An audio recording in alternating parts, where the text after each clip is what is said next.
Bagalkot by election ಚುನಾವಣೆಯ ಕಾವು ದಿನದಿಂದ ದಿನಕ್ಕೆ ಸಾಕಷ್ಟು ರಂಗನ್ನ ಪಡೆದುಕೊಳ್ಳಲಾಗ್ತದೆ. ಜೊತೆಗೆ ರಾಜಕೀಯ ನಾಯಕರು ಈಗಾಗಲೇ ಬಾಗಲಕೋಟೆಯಲ್ಲಿ ಬೀಡನ್ನು ಬಿಟ್ಟಿದ್ದಾರೆ. ಜೊತೆಗೆ ಬಾಗಲಕೋಟೆ ಬೈ ಎಲೆಕ್ಷನ್ ಕಾಂಗ್ರೆಸ್ ಪಕ್ಷದಿಂದ ಹೆಗಲಿಗೆ ಸತೀಶ್ ಜಾರಕಿಹೊಳಿಗೆ ಹಾಕಲಾಗಿದೆ.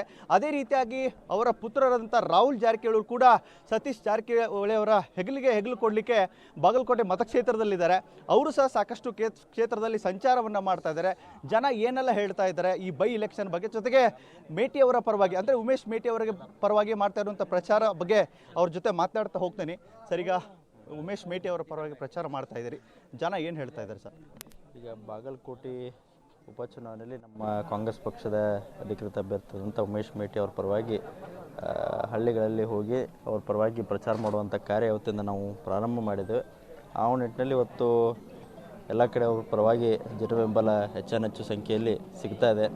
ಯಾಕಂದರೆ ವೈ ಮೇಟಿ ಅವರು ಶಾಸಕರಿದ್ದಾಗ ಅವರು ಮಾಡಿದಂಥ ಕಾರ್ಯಗಳಾಗಿರ್ಬೋದು, ಈ ಭಾಗದಲ್ಲಿ ಜನರಿಗೆ ಮಾಡಿದಂಥ ಒಂದು ಸಮಾಜ ಸೇವೆ ಆಗಿರ್ಬೋದು, ಎಲ್ಲ ಒಂದು ಇವತ್ತು ವಿಚಾರಗಳನ್ನ ಇಟ್ಕೊಂಡು ಅದ್ರ ಜೊತೆಗೆ ನಮ್ಮ ಪಕ್ಷದ ಸಿದ್ಧಾಂತಗಳಾಗಿರ್ಬೋದು, ನಮ್ಮ ಪಕ್ಷ ಮಾಡಿದಂಥ ಸರ್ಕಾರ ಮಾಡಿದಂಥ ಇವತ್ತು ಅನೇಕ ಗ್ಯಾರಂಟಿಗಳ ಯೋಜನೆ ಆಗಿರ್ಬೋದು, ಅದ್ರ ಜೊತೆಗೆ ಅನೇಕ ಇವತ್ತು ಬಾಗಲಕೋಟೆಯಲ್ಲಿ ಮೆಡಿಕಲ್ ಕಾಲೇಜ್ ಆಗಿರ್ಬೋದು, ಮೊನ್ನೆ ಮುಖ್ಯಮಂತ್ರಿಯವ್ರ ನೇತೃತ್ವದಲ್ಲಿ ಭಾಳ ದೊಡ್ಡ ಕಾರ್ಯಕ್ರಮ ಕೂಡ ಮೊನ್ನೆ ಆಯಿತು.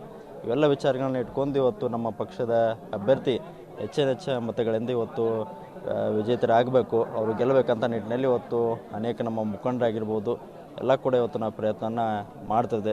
ಯುವ ಕಾಂಗ್ರೆಸ್ ವತಿಯಿಂದ ಕೂಡ ನಾವು ಸತತವಾಗಿ ಇದು ಪ್ರಯತ್ನವನ್ನು ಯುವಕರನ್ನು ವಿಶೇಷವಾಗಿ ಸೆಳೆಯುವಂಥ ಕಾರ್ಯ ನಾವು ಪ್ರತಿಯೊಂದು ಕಾರ್ಯಕ್ರಮ ಹಾಕೋ ಮುಖಾಂತರ ನಾವು ಮಾಡ್ತಾಯಿದ್ದೇವೆ. ಸರ್, ನಿಮ್ಮ ತಂದೆಯಾದಂಥ ಸತೀಶ್ ಜಾರಕಿಹೊಳಿ ಅವರ ನೇತೃತ್ವದಲ್ಲಿ ಬೈ ಎಲೆಕ್ಷನ್ಗಳು ಸಾಕಷ್ಟು ಆಗಿವೆ, ಅಲ್ಲಿ ಕೂಡ ಗೆಲುವನ್ನು ಸಾಧಿಸುವಂಥ ಕೆಲಸ ಮಾಡಿದರು. ಈಗ ಮತ್ತೆ ಬಾಗಲಕೋಟೆ ಬರ್ತಾ ಇದ್ದಾರೆ. ಬಾಗಲಕೋಟೆಯಲ್ಲಿ ಯಾವ ರೀತಿಯಾಗಿ ಸ್ಟ್ರಾಟಜಿಗಳನ್ನ ಮಾಡ್ತಾ ಇದ್ದಾರೆ ಅಂತ ನಿಮ್ಗೆ ಅನ್ಸುತ್ತೆ ಸರ್, ನಿಮ್ಮ ತಂದೆಯವರಿಂದ? ಇಲ್ಲ, ಈಗ ಸ್ಟ್ರಾಟಜಿ ಅಂದರೆ ಈಗಾಗಲೇ ಅನೇಕ ತಿಂಗಳುಗಳಿಂದ ಇಲ್ಲಿ ಗ್ರೌಂಡ್ ಮಟ್ಟದಲ್ಲಿ ಸರ್ವೆ ಆಗಿರ್ಬೋದು, ಅನೇಕ ಮುಖಂಡರಾಗಿರ್ಬೋದು, ಎಲ್ಲರನ್ನ ಹೆಚ್ಚು ಸೆಳೆಯುವಂಥ ಇವತ್ತು ಕಾರ್ಯ ಸತೀಶ್ ಜಾರಕಿಹೊಳಿ ಅವರು ಮಾಡ್ತಾಯಿದ್ದಾರೆ. ಅದಕ್ಕೆ ಆ ನಿಟ್ಟಿನಲ್ಲಿ ಮುಂದಿನ ರೀತಿಯಲ್ಲಿ ಒಂದು ಅವರೇನು ಕಾರ್ಯರೂಪ ಮಾಡ್ತಾರೆ ಅದಕ್ಕೆ ತಕ್ಕಂತೆ ನಾವೆಲ್ಲರೂ ಒಂದು ಯೋಜನೆಯನ್ನು ಮಾಡ್ಕೊಂಡು ಹೆಚ್ಚು ಮುಖಂಡರನ್ನಾಗಿರ್ಬೋದು, ಜನರನ್ನು ನಮ್ಮ ಪಕ್ಷದ ಪರವಾಗಿ ಸೆಳೆಯುವಂಥ ಕಾರ್ಯ ನಾವು ಮಾಡ್ತೇವೆ. ಸರ್, ಈಗ ಸಾಕಷ್ಟು ನೀವು ಕ್ಷೇತ್ರದಲ್ಲಿ ಓಡಾಟ ಮಾಡ್ತಾ ಇದ್ದೀರಾ. ಕೆಲವೊಂದಿಷ್ಟು ಯುವಕರು BJP ಪಕ್ಷವನ್ನು ಬಿಟ್ಟು ಕಾಂಗ್ರೆಸ್ ಪಕ್ಷಕ್ಕೆ ಸೇರ್ತಾ ಇದ್ದಾರೆ. ಬಂದಂಥ ಕಾರ್ಯಕರ್ತರು ಏನು ಹೇಳ್ತಾ ಇದ್ದಾರೆ ಸರ್? ಅಲ್ಲಿ ಅವ್ರಿಗೆ ಅಸಮಾಧಾನಗಳು ಏನಿತ್ತು? ನಿಮ್ಮ ಹತ್ರ ಏನು ಮಾತಾಡ್ತಾ ಇದ್ದಾರೆ ಅಂತ ಸರ್? ಇಲ್ಲ, ಅಲ್ಲಿ ಅವ್ರ ಅಸಮಾಧಾನವಾಗಿರ್ಬೋದು ಮತ್ತು ಅಲ್ಲಿ ಯಾವುದೇ ರೀತಿಯಾದಂಥ ಅವ್ರಿಗೆ ಸ್ಪಂದನೆ ಸಿಗೋ ಕಾರಣಕ್ಕಾಗಿ ಮತ್ತು ನಮ್ಮ ಪಕ್ಷದ ಸಿದ್ಧಾಂತಗಳಾಗಿರ್ಬೋದು, ನಮ್ಮ ಪಕ್ಷದ ಸಾಧನೆಗಳನ್ನು ನೋಡಿ ಪಕ್ಷದ ಮುಖಂಡರು ಅವರ ಮನಸ್ಸು ಗೆಲ್ಲುವಂಥ ಒಂದು ಪ್ರಯತ್ನ ಮಾಡಿದ್ದಾರೆ. ಆ ನಿಟ್ಟಿನಲ್ಲಿ ಅವರ ಯಶಸ್ವಿ ಕೂಡ ಆಗಿದ್ದಾರೆ. ಅದಕ್ಕೆ ಆ ನಿಟ್ಟಿನಲ್ಲಿ ಇವತ್ತು ಹೆಚ್ಚು ಸಂಖ್ಯೆಯಲ್ಲಿ ಯುವಕರು ಕಾಂಗ್ರೆಸ್ ಪಕ್ಷದ ಪರವಾಗಿ ಅವರು ಬರ್ತಾ ಇದೆ. ಅವ್ರಿಗೂ ಕೂಡ ನಾವು ಸ್ವಾಗತವನ್ನು ಮಾಡಿದ್ದೇವೆ. ಮುಂದಿನ ದಿನಗಳಲ್ಲಿ ನಮ್ಮ ಪಕ್ಷವನ್ನು ಬೂತ್ ಮಟ್ಟದಿಂದ ಕಟ್ಟಲಿಕ್ಕೆ ಒಂದು ಕೈ ಜೋಡಿಸ್ತಾರಂತ ನಮಗೆ ವಿಶ್ವಾಸ ಇದೆ. ಸರ್, ಈಗ ಬಾಗಲಕೋಟೆಯಲ್ಲಿ ಒಂದು ಕಡೆ ಹಿಂದುತ್ವದ ಅಲೆ ಅಂತ ಹೇಳ್ತಾ ಇದ್ದಾರೆ, ಈ ಕಡೆ ನೋಡಿದ್ರೆ ಅನುಕಂಪದ ಅಲೆ ಅಂತ ಹೇಳ್ತಾರೆ. ಹಾಗಿದ್ರೆ ಇಲ್ಲಿ ಅನುಕಂಪದ ಅಲೆ ಮೇಲೆ ಈ ರೀತಿ ಆಗುತ್ತಾ ಅಥವಾ ಹಿಂದುತ್ವ ಅಲೆ ಹೇಗೆ ಅನಿಸುತ್ತೆ ಸರ್ ನಿಮಗೆ ನೋಡಿದ ಮಟ್ಟಿಗೆ? ಇಲ್ಲ, ನಮ್ಮ ಪಕ್ಷದ ಅಭ್ಯರ್ಥಿ ಉಮೇಶ್ ಮೇಟಿ ಅವರು ಬರೀ ಅನುಕಂಪದ ಆಧಾರಿತ ಮೇಲೆ ನಾವು ಮತಗಳನ್ನು ಕೇಳ್ತಾ ಇಲ್ಲ. ಅವ್ರು ಮಾಡಿದಂಥ ಕೆಲಸಗಳಾಗಿರ್ಬೋದು, ನಮ್ಮ ಪಕ್ಷದ ಒಂದು ಸಾಧನೆ ಆಗಿರ್ಬೋದು, ಮುಂದಿನ ಅವ್ರಿಗೆ ಅವಕಾಶ ಕೊಟ್ಟರೆ ಅವ್ರಿಗೆ ಅಭಿವೃದ್ಧಿ ಕಾರ್ಯ ಮಾಡಲಿಕ್ಕೆ ಒಂದು ಒಳ್ಳೆಯ ಅವಕಾಶ ಇರುತ್ತೆ. ನಮ್ಮದೇ ಸರ್ಕಾರ ಇರೋ ಕಾರಣಕ್ಕಾಗಿ 2 ವರ್ಷಗಳಲ್ಲಿ ಹೆಚ್ಚಿನ ಅನುದಾನ ಈ ಕ್ಷೇತ್ರಕ್ಕೆ ತಂದು ಇಲ್ಲಿ ಅಭಿವೃದ್ಧಿ ಮಾಡಲಿಕ್ಕೆ ಸಾಧ್ಯವಾಗ್ತದೆ. ಅದಕ್ಕೆ ಆ ನಿಟ್ಟಿನಲ್ಲಿ ಕೂಡ ನಾವು ಮತದಾನವನ್ನು ಕೇಳ್ತೇವೆ. ಬರೀ ಒಂದು ಅನುಕಂಪ ಆಧಾರಿತ ಮ್ಯಾಗೆಲ್ಲ. ಅವರು ಹಿಂದೆ ವೈ ಮೇಟಿ ಅವರು ಕೂಡ ಒಳ್ಳೆ ಕಾರ್ಯಗಳನ್ನು ಮಾಡಿದರು, ಅದನ್ನು ಕೂಡ ಜನರಿಗೆಲ್ಲ ಗೊತ್ತಿದೆ.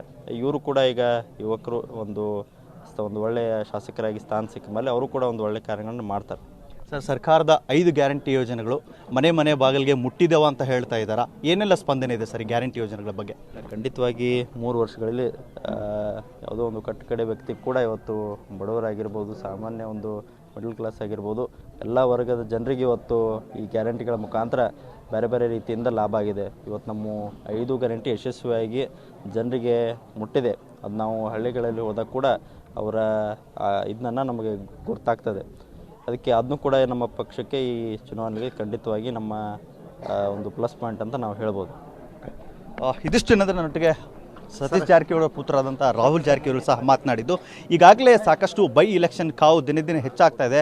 ಹೋದ ಕಡೆ ಎಲ್ಲ ಕೂಡ ಕೆಲವೊಂದಿಷ್ಟು ಬಿಜೆಪಿಯ ಕಾರ್ಯಕರ್ತರು ಕಾಂಗ್ರೆಸ್ ಪಕ್ಷಕ್ಕೆ ಸೇರ್ಪಡೆ ಆಗ್ತಾ ಇದ್ದಾರೆ. ಕೆಲವೊಂದಿಷ್ಟು ಅವರ ಅಸಮಾಧಾನಗಳು ಇರೋದ್ರಿಂದ ಇಲ್ಲಿ ಆದರೂ ನಮಗೊಂದು ನ್ಯಾಯ ಸಿಗುತ್ತೆ ಅಂತೇಳಿ ಸೇರ್ತಾ ಇದ್ದಾರೆ. ಜೊತೆಗೆ ಈಗಾಗಲೇ ನಾಯಕರು ಈ ಬಾಗಲಕೋಟೆ ವಿಧಾನಸಭಾ ಕ್ಷೇತ್ರದಲ್ಲಿ ಇರೋದ್ರಿಂದ ಈ ಬಾರಿ ಗೆಲುವು ನಮ್ಮದೇ ಅನ್ನುವಂಥದ್ದನ್ನು TV5 ಜೊತೆಗೆ ಮಾತನಾಡಿದ್ದಾರೆ.